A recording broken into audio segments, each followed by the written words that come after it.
Hello everyone, good morning. তো দেখো সকালবেলা আমি চা বিস্কুট নিয়ে নিয়েছি, মেয়েকে হরলিক্স বিস্কুট দিয়েছি। সকালটা চা বিস্কুট দিয়ে আরম্ভ করছি।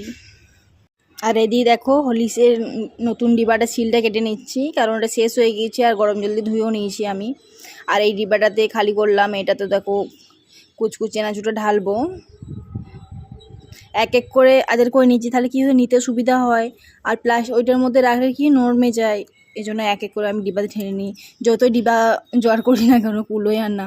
আর এই দেখো এটাতে মধ্যেই চানাচুরটা ঢেলে নিলাম, চিড়ে ভাজাটা ঢেলে নিয়েছি।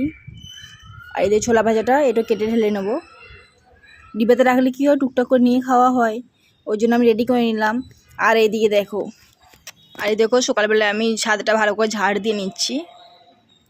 ওদিন দিয়ে ঝাড় দেওয়া হয়নি, তো আমার ঝাড়টার দেওয়া হয়ে গেল। এইদিকে দেখো ঢেঁড়সগুলো কেটে নিয়েছি, কেন্দুরুই কেটে নিয়েছি, আর ভাত বসিয়েছি এখানে। তারপর টমেটো আলু বেগুন কেটে নিলাম, আর পেঁয়াজগুলো অল্প করে কুচি করে নিলাম আলু সানবো বলে। আর এদিকে দেখো ভাত রেডি হয়ে গিয়েছে, ভাতটা নামিয়ে নেব। আর সকালবেলায় তোমার আলু সেদ্ধ ঘি আলু সানা ভাত করব। আর তার সাথে তোমার একটু ডাটা আলু ঝোল করেছিলাম, সেটা একটু নিয়ে নিয়েছি। আর এদিকে দেখো ঢেঁড়সটা ডুমো ডুমো কেটে নুন হলুদ মাখিয়ে রেখেছি।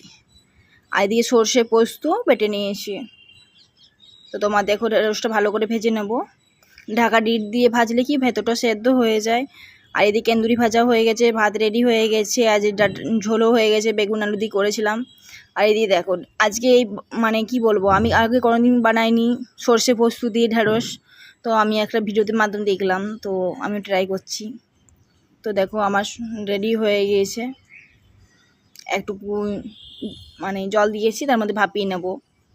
তো দেখো আমার ভাপিয়ে টান টান করা হয়ে গিয়েছে, জলটা কিছুটা মরিয়ে নিয়েছি। তো আমার ঢেঁড়স তরকারি রেডি হয়ে গেছে, চলো খাবার বেড়ে নিয়ে, অনেকটা লেট হয়ে গিয়েছে।